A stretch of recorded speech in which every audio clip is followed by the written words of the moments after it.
Assalamualaikum warahmatullahi wabarakatuh. Di sini saya akan mempresentasikan tentang Dean Clock. Dean Clock di sini adalah pada sistem terdapat beberapa sumber daya atau disebut dengan resource yang digunakan untuk proses-proses untuk menyelesaikan tasks.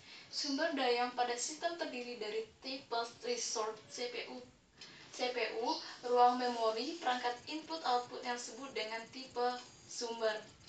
Di sini ada karakteristik Dean Clock.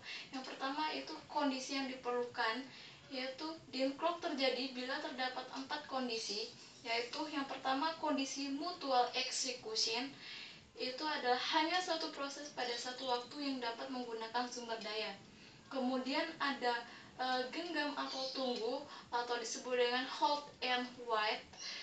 Suatu proses membawa sedikitnya satu sumber daya menunggu mendapatkan tambahan sumber daya baru yang dibawa oleh proses. Kemudian ada non-preemptive.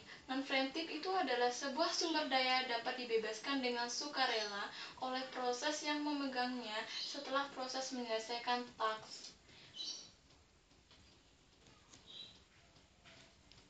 Dean Clock alokasi grab itu adalah Dean Clock dapat digambarkan lebih dari posisi dengan menggunakan grab daerah yang disebut dengan resource alokasi grab.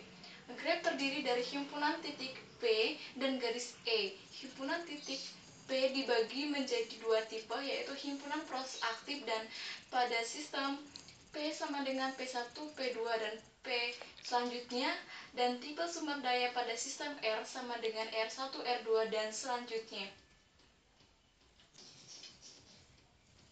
Fakta dari resource alokasi grab itu ada apabila pada grab tidak terdapat siklus maka tidak ada proses dalam sistem yang Dean Clock, dan apabila pada grab terdapat siklus sistem kemungkinan Dean Clock dengan ketentuan jika pada setiap tipe sumber daya hanya terdapat satu anggota maka terjadi Dean Clock, dan jika pada suatu tipe sumber daya terdapat beberapa anggota maka kemungkinan terjadi Dean Clock. Untuk lebih lanjutnya di sini ada gambar sebagai berikut.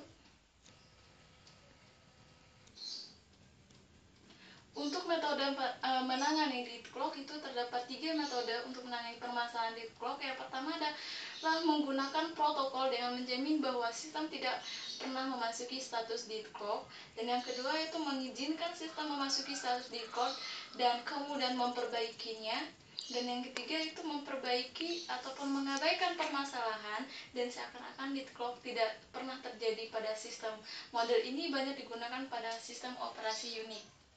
Kemudian untuk pencegahan dead clock, di sini ada metode ini berkaitan dengan pengkondisian sistem agar menghilangkan kemungkinan terjadinya dead clock. Untuk pencegahan dead clock dilakukan dengan salah satu dari syarat yang perlu, yaitu yang pertama untuk mencegah mutual executions, yaitu mutual exclusion benar-benar tak dapat dihindari. Hal ini dikarenakan tidak adanya sumber daya yang dapat digunakan secara bersama-sama. Dan yang kedua ada mencegah hold and wait.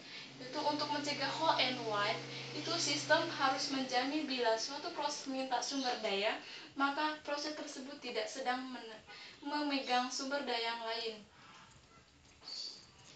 Kemudian selanjutnya untuk mencegah non-preemptive. Peniadaan atau non-preemptive mencegah proses-proses lain harus menunggu. Seluruh proses menjadi preemptive sehingga tidak ada tunggu menunggu. Cara mencegah kondisi non-preemptive ini ada 3, yaitu jika suatu proses yang membawa beberapa sumber daya meminta sumber daya lain yang tidak dapat segera dipenuhi untuk dialokasikan pada proses tersebut. Kemudian yang kedua itu ada proses yang sedang dalam keadaan menunggu. Sumber daya yang akan dibawa ditunda dan ditambahkan kepada daftar sumber daya. Kemudian yang ketiga itu sumber akan direstart, hanya dapat memperoleh sumber daya yang lama dan sumber daya yang baru yang akan diminta. Kemudian pencegahan kondisi menunggu struktur atau struktural. Di sini adalah sistem mempunyai total permintaan global untuk semua tipe sumber daya. Proses dapat meminta proses kemanapun yang ingin diinginkan, tapi permintaan harus dibuat menurut secara numerik. Kemudian menghindari dead clock. Untuk menghindari dead clock itu adalah ada metode alternatif untuk menghindari dead clock. Itu itu adalah digunakan dengan informasi tambahan tentang bagaimana sumber daya diminta.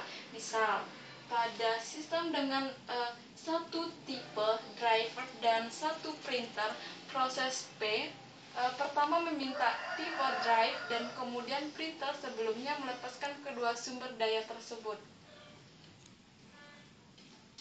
Untuk algoritma resource allocation graph, di sini untuk menghindari dead clock, pada sistem yang hanya mempunyai satu anggota untuk setiap tipe sumber daya, dapat digunakan dengan algoritma resource allocation graph. Untuk mendeteksi dead clock, itu jika sistem tidak menyediakan algoritma mencegah dead clock yang akan menghindari dead clock, itu adalah maka terjadi dead clock pada lingkungan ini sistem harus menyediakan yang pertama adalah algoritma yang menguji state sistem yang menentukan apakah dead clock telah terjadi, dan kedua adalah algoritma untuk perbaikan dari dead clock. Demikianlah presentasi saya. Saya akhiri, wabillahi taufiq wal hidayah. Wassalamualaikum warahmatullahi wabarakatuh.